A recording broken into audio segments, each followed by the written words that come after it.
Alors aujourd'hui, petite séquence retour sur le matériel d'époque, les sticks arcade et un peu leur évolution au fil des années.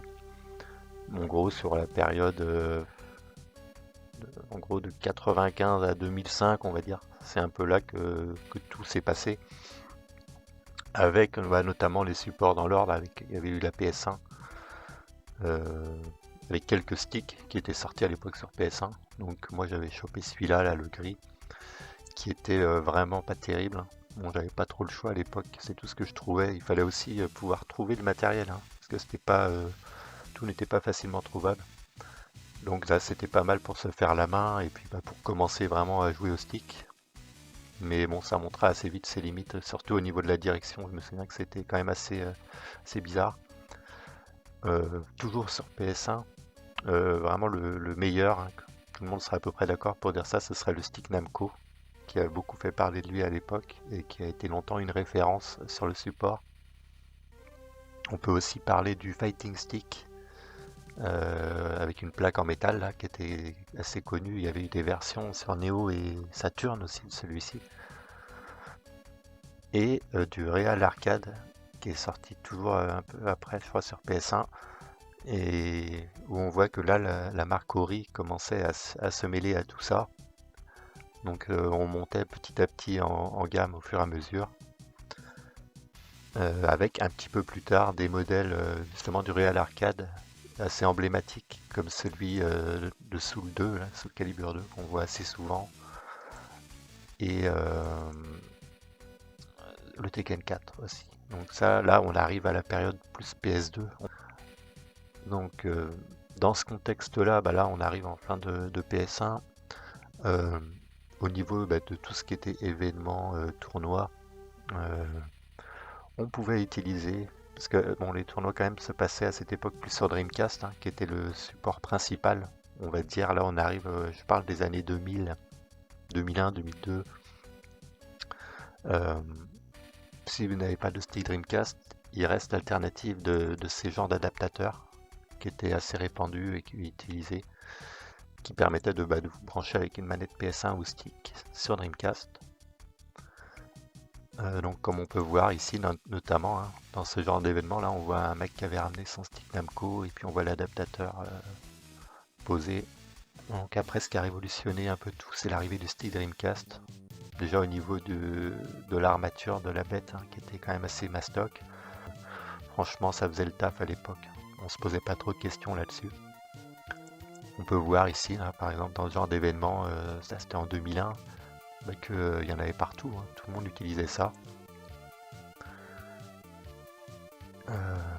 Également, il y avait celui-ci, c'est le stick assis, celui-là, Dreamcast. Il était aussi utilisé en parallèle.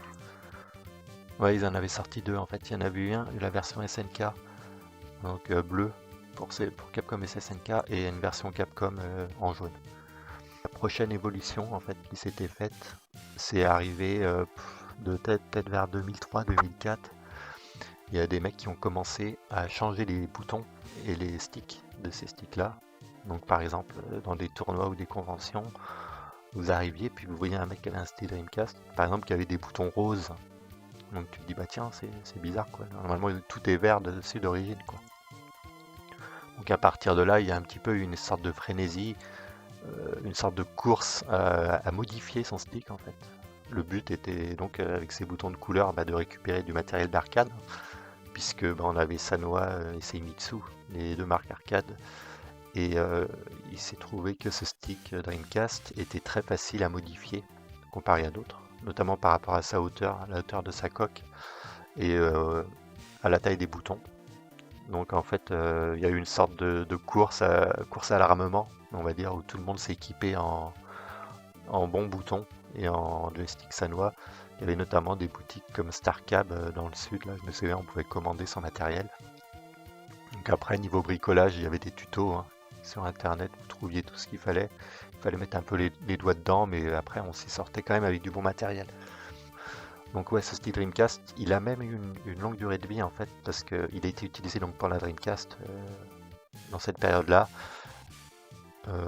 Juste parenthèse, la Dreamcast à cette période était quand même très importante, puisqu'il y avait pas mal de jeux qui tournaient dessus. Et dans les tournois, en fait, c'était vraiment un support idéal, puisque ça pouvait regrouper du Street Fighter 2X, du Street Alpha 3, du Marvel vs Capcom 2, du Capcom vs SNK, du Capcom vs SNK 2 après, du Street Fighter 3 aussi.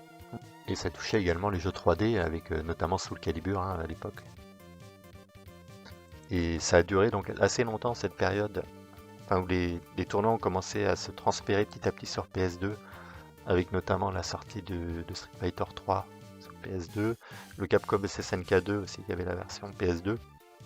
Donc, petit à petit, il y a eu un switch, et il y a pas mal de gens qui ont utilisé toujours leur stick Dreamcast en les modifiant. Cette fois-ci, ils modifiaient le câblage. Ils mettaient dans un stick Dreamcast une manette PS1, grosso modo, et donc vous pouviez jouer sur PS2 avec un stick Dreamcast et des boutons Sanwa.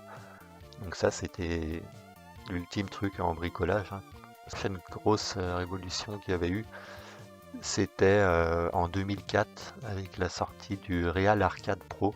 Donc justement, tout à l'heure, on a vu le Real Arcade sur PS1 qui était sorti.